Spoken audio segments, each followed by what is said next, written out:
Perfect. Thank you so much for joining. So, welcome to the Oregon Public Defense Commission's first official Rules Advisory Committee. So, for those of you who are sitting on the advisory committee, thank you for your patience as we've worked through the process of getting the right people, getting links set up. Using Teams for these meetings is a newer adventure for OPDC. We've previously used Zoom for things like that, and we're really trying to utilize Teams more as it allows us to capture and collect a little bit more around the chat and the camera and recording features. So again, today's session will be recorded. I think we'll be able to chat, but if you don't see me recognize you or you're waving your hand at me, go ahead and pop it in the chat as well. You can also raise your hand in the Teams function. I just want to make sure I don't miss anybody. So for the record, my name is Jennifer Bell, and I am OPDC's Senior Policy Analyst and Rules Coordinator. So that's really a newer position for the agency. I've been here just over a year. I do come with about 20 years of experience working in an executive branch agency and doing administrative rules and working sort of in that environment. So new to OPDC, not new to this work. So thank you for your interest in this. We really want to make sure that as we as an agency move forward with rulemaking under the executive branch, that we've done our due diligence. We've engaged the right people. We've gotten conversations with as many people as possible so that we feel comfortable in rulemaking going forward. So I know we've done several rulemaking type info sessions. We've done office hours, so I don't want to belabor this, but we're going to talk a little bit today about basic rule organization. Quick 2 minutes, and that's really to help you understand the numbering structure and why things are numbered in the way they are and what that looks like. Again, the scope of the rules and then what's going to happen after today. So basic rule organization, and you saw the rule numbering in the drafts that were sent out. So this is just a simple screenshot of our table of contents that we have planned for rulemaking here. So you're going to hear a lot of 404. That is OPDC's agency number with the Secretary of State. So every agency has a number, and that really drives how the rules are organized. From there, you're going to see a section, which is the 025. And those are going to be different divisions within the agency. So 025 is kind of general information. 100 will be the executive division. 200 will be our compliance, audit, and performance, and so forth. So each separate kind of section of OPDC gets a section of rules. And then the last 4 digits are really the rule number. And as you can see here, some areas it makes sense for us to break that up even to more specificity. So you'll see some examples here. The ones with an asterisk are not completed. We're not going to be discussing them today. I just wanted to kind of provide a sample of what it looks like, how they're organized, and what those numbers mean. Again, the scope of the rules is really a way for agencies to apply statutes. So for OPDC, most statutes that apply are in ORS, so Oregon Revised Statutes, Chapter 151. And that's really the piece that talks about what OPDC, the Oregon Public Defense Commission, can do, what we must do, and what those parameters are set by the legislature. There's some additional places that there's rule language, and ORS 183 is really the statute section that talks about administrative rules and how agencies are supposed to engage, things such as a rules advisory committee, or things about public comment, getting legislative feedback. All of these are going to be linked to the Oregon Administrative Rules website on OPDC's page. So that's a website that we're continuing to grow. Draft rules will be posted there, recordings of meetings will be posted with there, as well as all of these references that we're going to talk about. So as we move forward, not only do we have the Rules Advisory Committee, but we've talked quite a bit about public comment.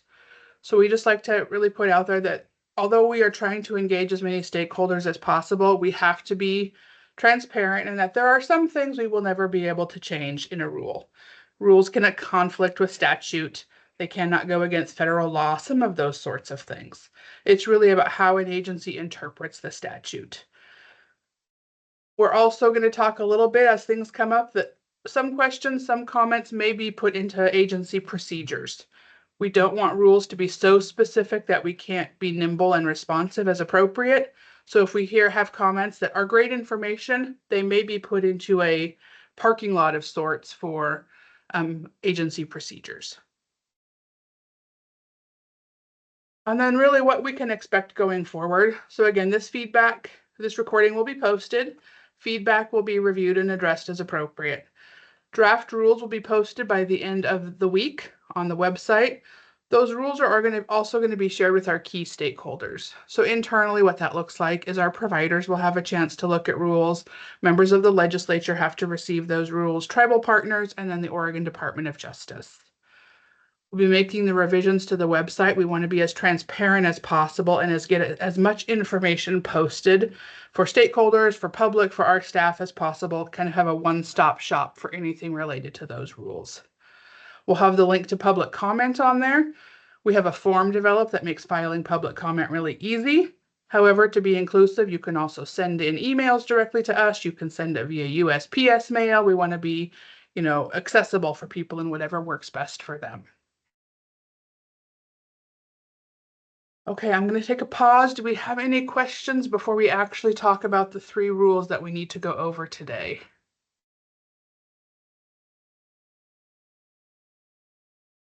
Okay, and we'll kind of pause throughout each of the rules just to make sure, I can answer any questions, have a chance to go through these.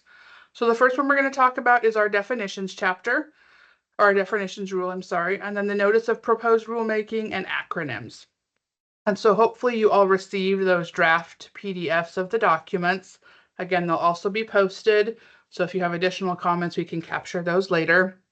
And for anyone watching on the meeting, that's the best way to do that is, again, to visit the OPDC Administrative Rules website.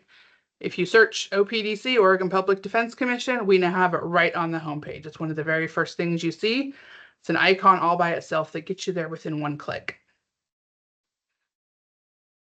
So for the definitions, which is Administrative Rule 404-025-0100, this is really intended to be a repository of any rule or any definition that's applicable to rules.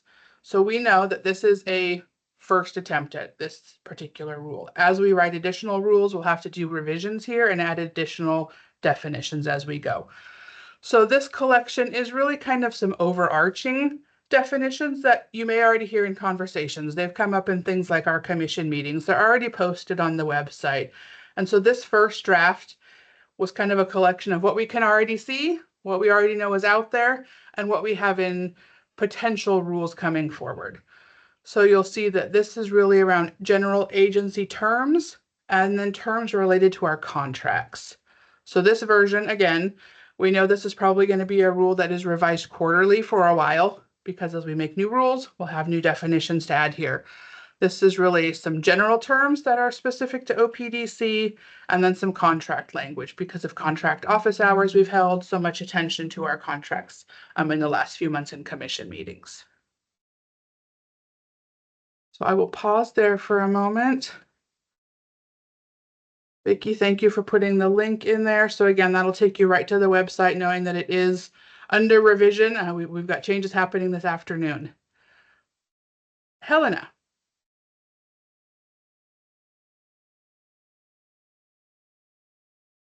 Can you take yourself off mute? We'll see if the technology cooperates.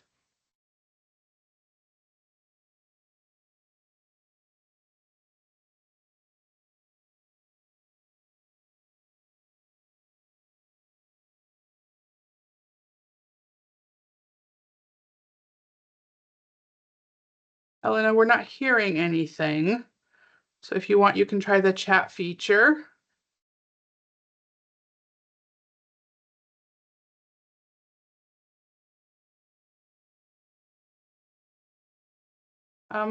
Grant, I'll let you go ahead and we'll see if Helena can get her question in chat.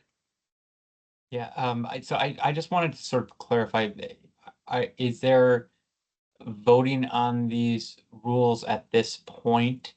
And the reason I ask is because, I've gone through the definition. It is hard to figure out if the definition makes sense without the context of how it is being used. And so if there was a vote to do that, you mentioned, coming back to this to add additional definitions. But what about revising definitions down the road as we are reading the context that they're being used in? So I think this is really where we want your feedback. So This will be one where we definitely revise this quarterly. If you have feedback today about something that's in here, this is certainly a place to have that conversation. Technically, usually RACs don't vote yes or no. This is where we collect your feedback. We'll send out another version grant, and that will be the one where we would say, hey, this is the plan to go forward. Does anyone have any huge objections to this one kind of moving for DOJ review for the sufficiency review? And so that's that piece of that. So we want your feedback. If you say this is totally bonkers, we'll capture that. We'll do some revisions and send that back out. So this is really not a yes or no necessarily. It's more of a, hey, we want to collect your feedback, and then you'll get another chance to say, yeah, I can live with this. All right, I'm hearing that it may be technology. Only certain people can unmute and turn on their camera. So I'm going to try to allow Helena to speak. It looks like I have allowed her mic, so we'll see.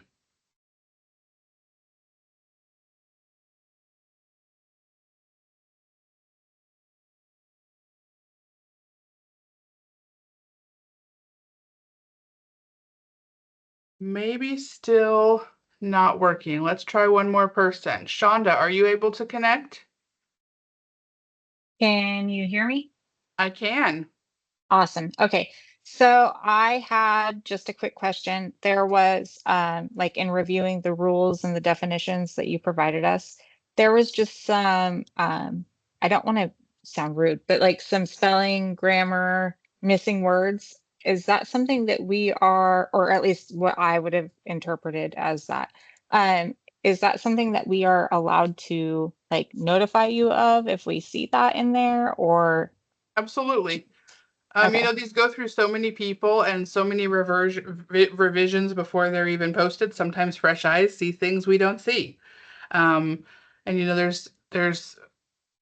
I'll just use Oxford commas, for example. Are they in? Are they out? Some of those sorts of things, even that can get a little wild. But yes, if you see spelling errors, if you see grammatical errors, we certainly want to hear from you. So it's content, it's concept. This is really the group that says, hey, this is where I think you might have a red flag. This is where there might be something you want to think about, or I don't think this is covered enough. And to Grant's comments, this is not intended to be an extensive, exhaustive list of definitions right now. This is to say, hey, we have a few things coming. And when you see the notice of rulemaking activity, there's a few terms in there that we might have defined here because for the purposes of OPDC's rules, they might mean something different. And again, so that's really every agency has a definitions rule, and it's to say, hey, maybe potato means this to you, but to us, when we use potato in a rule, this is what it's going to mean to us. So yes, all Awesome. sorts of feedback. Yep. Thank you. Yeah. Helena, we'll try again. Okay, yep, I finally figured it out. Hopefully you can hear Okay. me. Yeah. I had called in too. And that actually, Shonda asked one of my questions as well, as far as spelling and things like that. How would you like to be notified of the issues with regards to spelling and grammar and things along that line? So the plan is following this particular meeting, you're going to receive a copy of the draft rules in a Word document. And so typically when they're posted, they're in a PDF, which doesn't allow for revisions, but members of the RAC will be actually provided a Word document so that you can make those sorts of suggestions and actually do edits in there. Again, going forward, we'll have to work out, is it easier to have that ahead of time? We won't ever be posting Word documents. Again, that gets a little high risk for an agency to post, Word documents. But again, here where we're talking about, we're looking for your feedback. We're soliciting edits. And so that might be the best way for us to do that moving forward.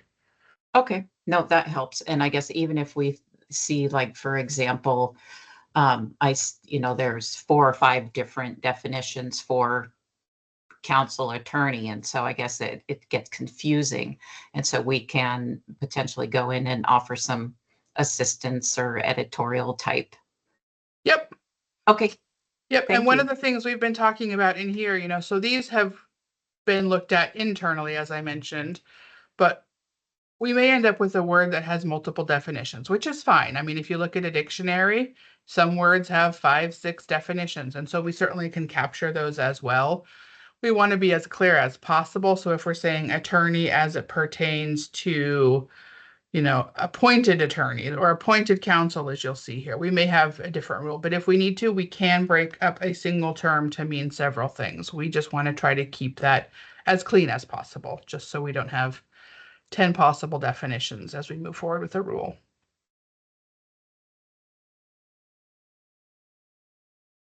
Sean, I tried to activate your mic. Did that work?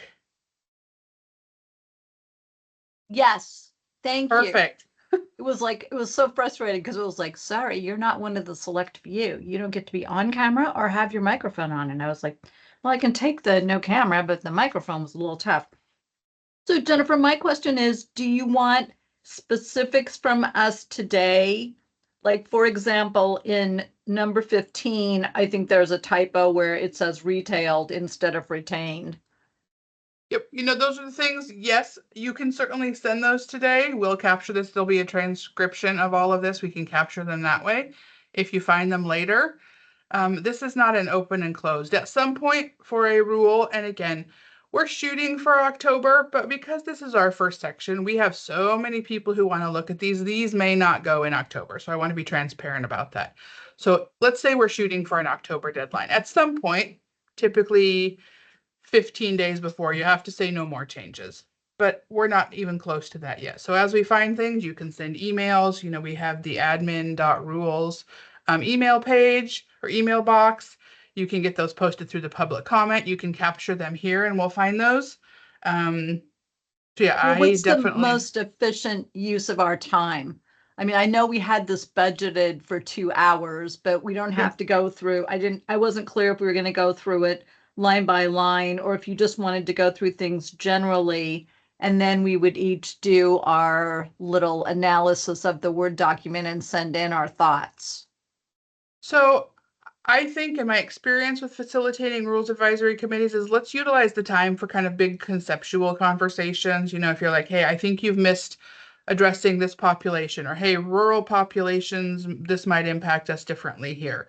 So maybe we use our time, because I don't want to keep you. You all are very busy people. If we can have that conversation in an hour and we can be done, then those little things can come in via email or the public comment form, if that works for you. Okay, Again, then I just have a being couple cognizant. of, I think, kind of high level comments about definitions. It Mhm. seems like we've got the consortium provider as a definition, but we don't have anything regarding the nonprofit provider structure. And there's nothing Okay. regarding juvenile or dependency specific. Okay. And that seemed like a question about whether we should include that. And then on number 16, regarding defendant and the definition of a person accused of the commission of a violation, misdemeanor, or felony, that may, it may be that should be expanded. And I'm going to kind of defer to Grant because I'm a little out of being totally in practice like he is. But it seems like there's other things like maybe contempt that I'm not sure even counts as does that count as a felony, Grant? It's unclassified, isn't it? No, it would be unclassified. So that was one of the things that I had noted as well. I mean, probation violations aren't on there. And also because I'm not sure how how this is going to be used in context, but for, we also contract for civil commitments as well. Right. And so I think that that would probably be a separate definition, but defendant would still apply to probation violations and contempt proceedings. Perfect. Yeah, that's exactly the kind of feedback we're looking for. Full disclosure, I'm not an attorney.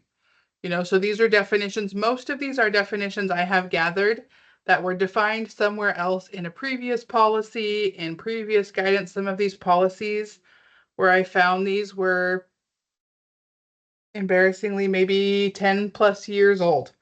And so this is like, okay, this is what we have. We have to start somewhere. We're, new to this. We have to gather it. We have to start somewhere. So we fully expected this to be a little bit clunky at the beginning.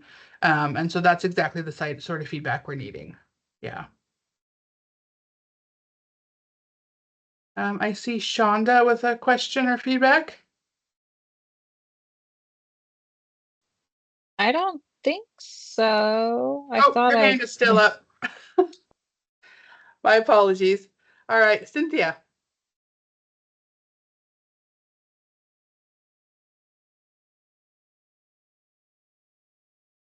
Okay, there we go. So being in, the protective proceeding portion. So, but I was looking at number 30, which would be an unrepresented person. But are there going to be a specific rule pertaining to the protective proceedings, the guardianships that were covered last year under contract? So I didn't know if that would still just be number 30 or if there was going to be a specific number for protective proceedings under the ORS 125, which was actually paid by OPDC through DRO. But DRO, as far as I know, isn't contracted right now. So just kind of looking for some clarification if that was going to be also something. Yeah, again, I think that's a fair question and a fair comment. It's really, and this is a question for maybe for the commission or the committee to think about.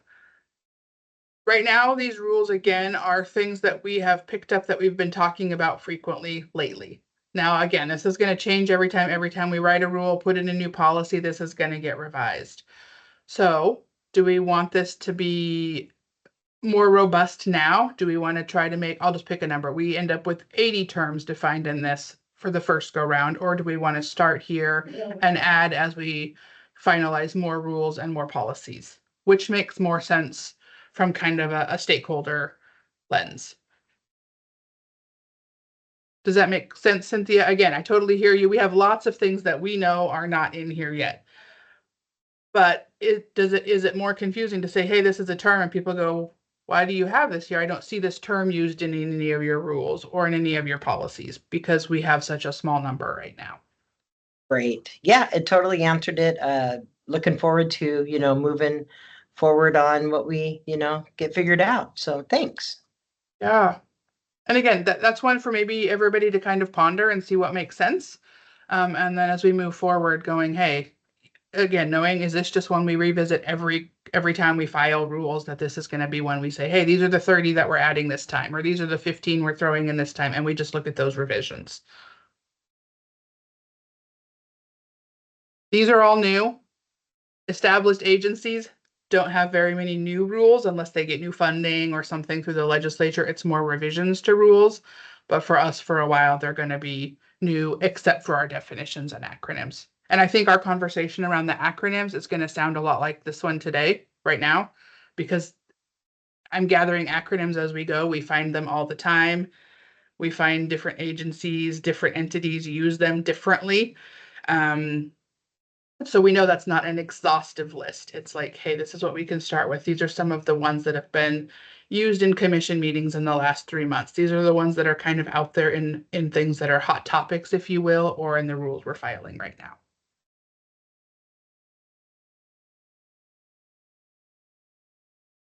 So any other questions or comments on this one? Again, thinking kind of that bigger picture, and then we'll take your more specific feedback.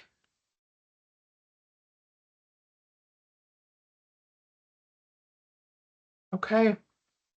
So I'm going to pop over to the next one.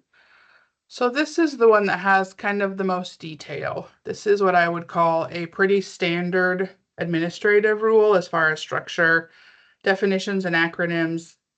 They are what they are. They're necessary, but they're not really the meat and potatoes of administrative rules. This one is more representative. So this is really the first attempt at, hey, Oregon Revised Statutes, Chapter 183, which is Administrative Procedures, specifies what agencies must do prior to filing rules. And so this is really OPDC's layout for what that looks like. So this is where we would say, again, this specifies when and to whom we would have to send notice of rulemaking action. The statute says you must do A, B, and C. This is how we're going to do it. This is, this will detail what's on our website, how people connect with us, how they get that information.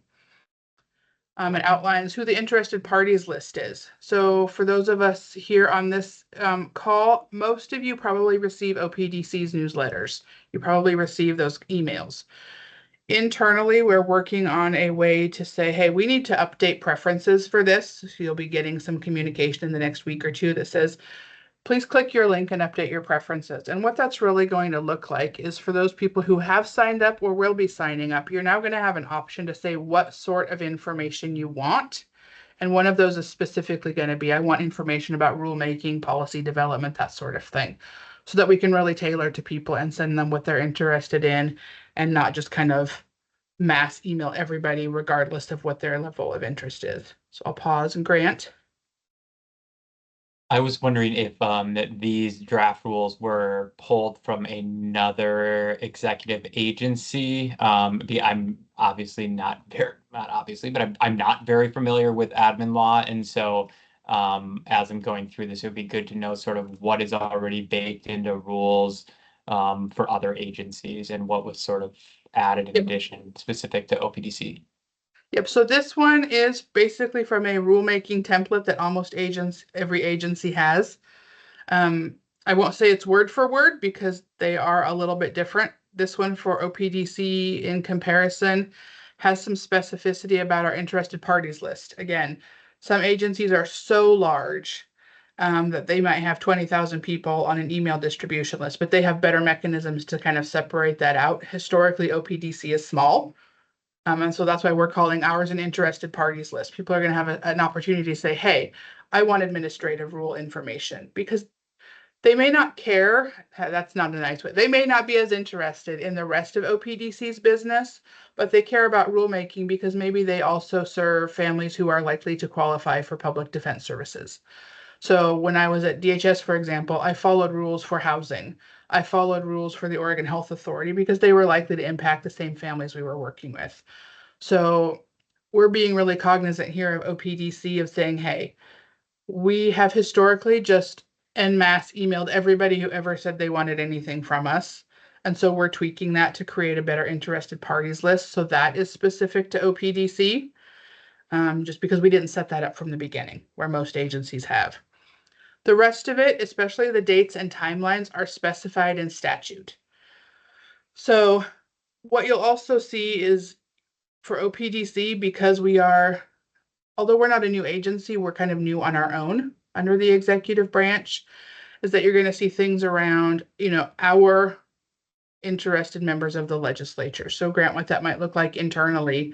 For us, it's any legislator who has sponsored a bill that's directly provided funding to OPDC. So like 337 sponsors, the 2614 sponsors, some of these legislators who are actively involved. It's going to be the pub sub safety committee. It's going to be some of those key legislators for us. And so that's the piece that varies between agency. But the language about notices will be sent via postal mail, email, those are pretty canned pieces. And so if you look at, DHS's revenues, they all follow a very, very similar structure here, because it's following the ORS, the 183.355 section 15. This is really where that lies. And those are these administrative procedures statutes.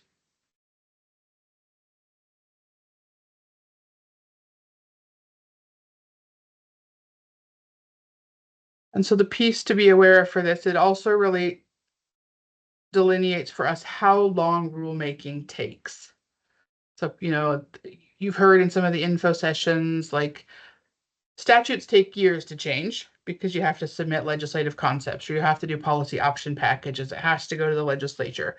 That's why they write statutes to be flexible.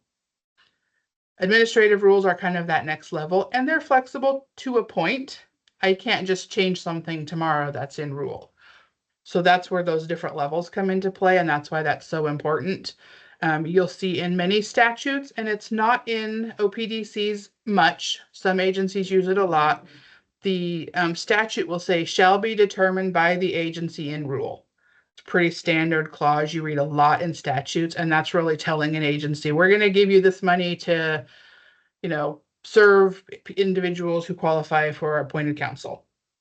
And then they say the agency will determine in rule And that's what that statute really is saying, is that, hey, agency, do this to be more flexible, be more nimble, and that's the intent here.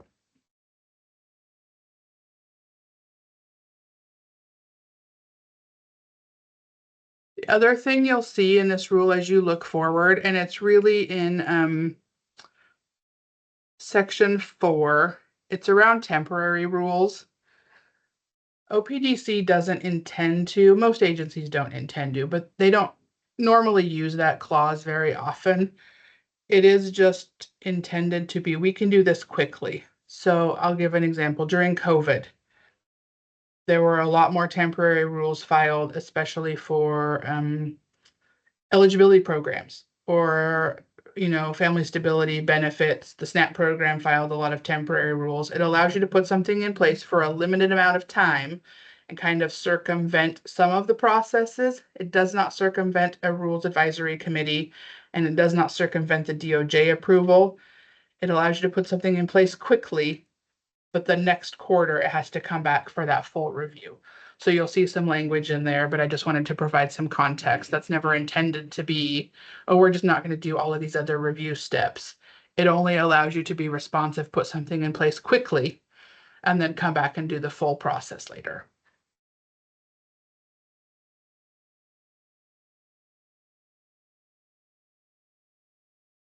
And if it's helpful, Grant, you know, we can also send a few other agencies, again, because this language looks so similar, we can say, here's a couple other examples of what rulemaking authority looks like for other agencies. That's a very quick find.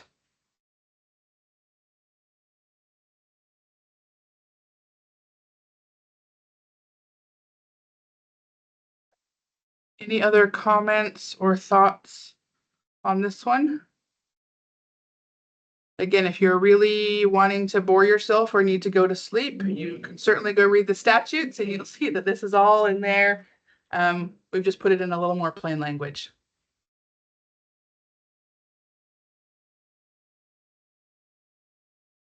Okay. So the last one, again, is acronyms. I think this one you'll probably have some of the same thoughts we had around definitions. This is not intended to be an exhaustive list. These are things we found on the website already. Things we already have in documents that are available on our website. And in many cases, they are not defined. So if you've spent much time around state employees, you know we like to talk in acronyms. We try to catch ourselves when we're in meetings, things like the commission, office hour presentations, but it becomes our vernacular. And so trying to remember not to do that is a challenge.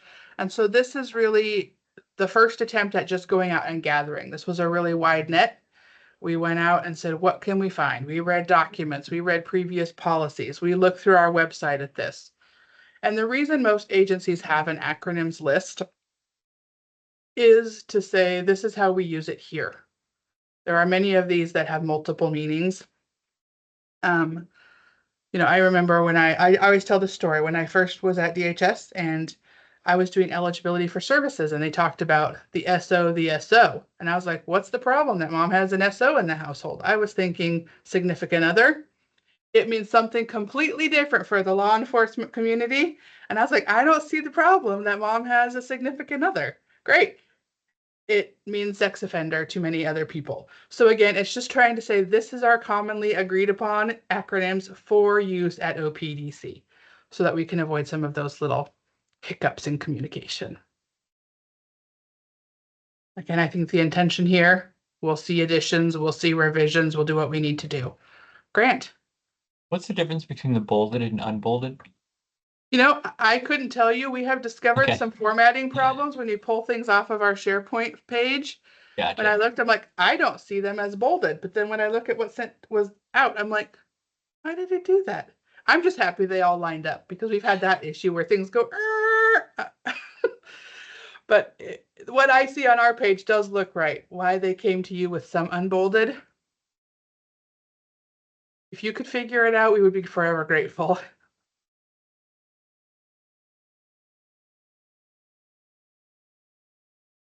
So again, here, if you think there's something missing or you've seen it or you've heard it, let us know. We can get it added. This is one we're going to have to continue to tweak as things come up, I think. Sean. I thought this was a great list, Jennifer. Just a couple of comments. One under NAPD, I think it should be the National Association for Okay. Public Defense. Yep. And then we've got ODCA, the Oregon Defense Consortia Association, but we're missing PDO, the Public Defenders Organization. Okay. We can make those changes. This one hopefully is a quick one. And again, we look at it through the lens of internal. If there are things externally that, you know, you're aware of that you think of, just continue to get those to us so we can get them captured.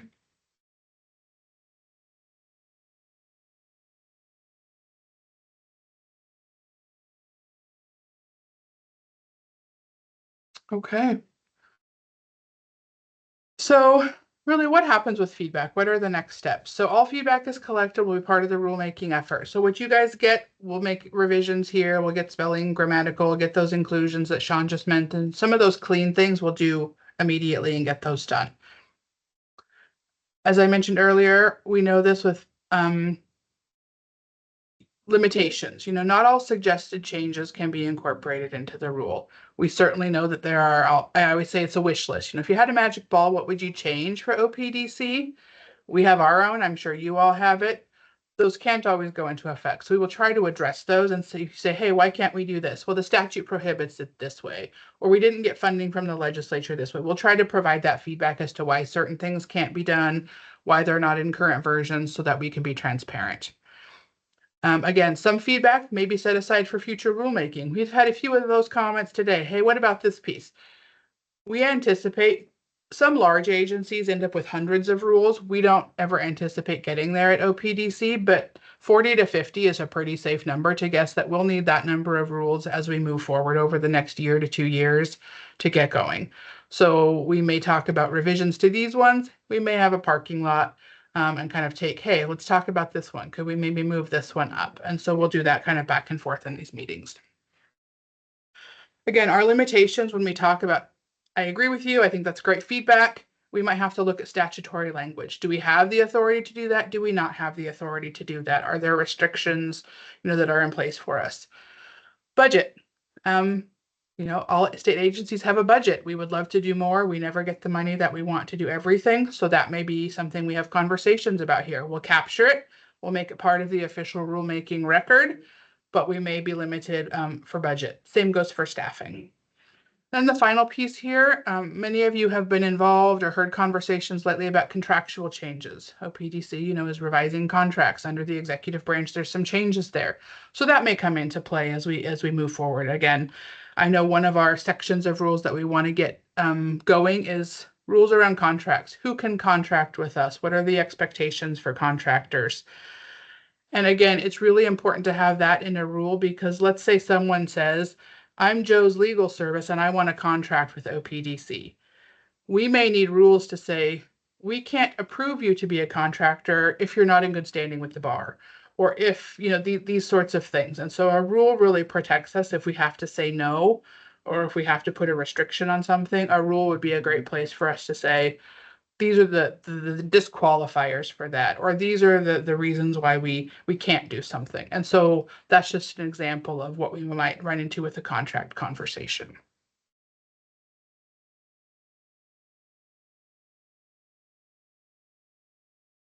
Okay.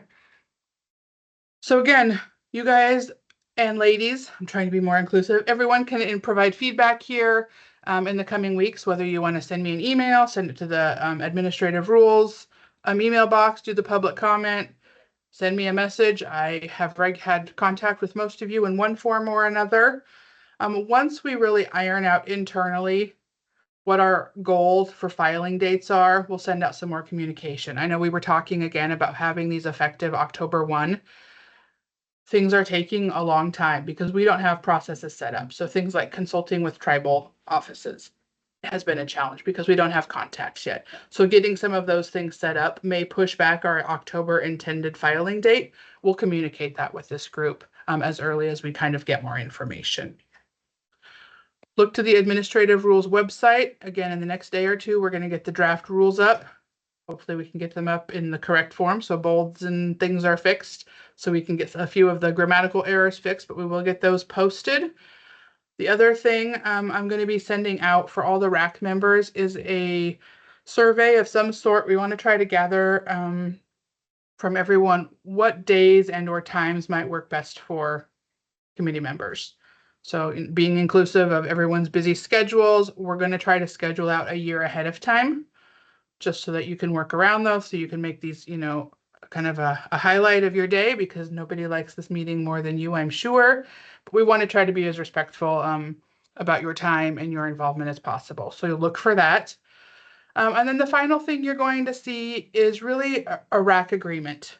Most agencies do this. I've already received questions from people who say, hey, I can't make it today. How many can I miss before you replace me with somebody else? You know, what if I don't want to be involved anymore? And so the RAC agreement is just, hey, and we're not finalized with it yet, but maybe you know, one a year, unless you communicate. Just having no contact with us for 3 months might mean we replace you. So it's some of those really high level things, just to be transparent. And so that all the RAC members understand kind of, hey, we're going to ask somebody else to kind of go in your stead. We did get about 40 applications for RAC membership, and tried to really be respectful in saying, hey, we want good representation. We want attorneys, we want providers, we want investigators, we want Portland, we want Southern Oregon, we want Eastern Oregon. And so we tried to do that as best we could. But we do need, you know, people to stay engaged with us. So just look for that to be coming out as well. Any other questions, thoughts today?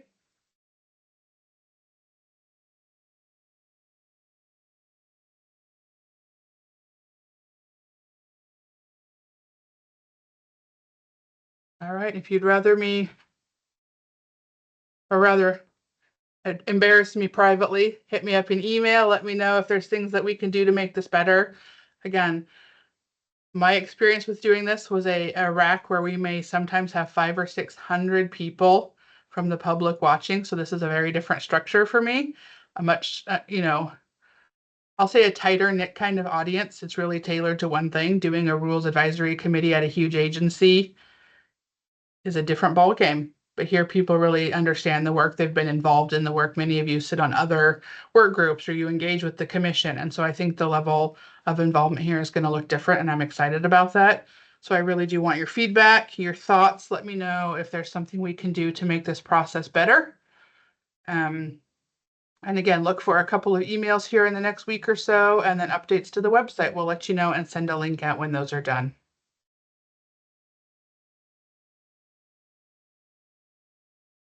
Right. If there are no immediate questions, you get a gift of time back. I really appreciate all of you. Thank you so much for your feedback, your involvement, and your ongoing support as we work through this.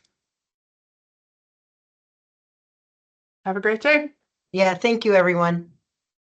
Thank you.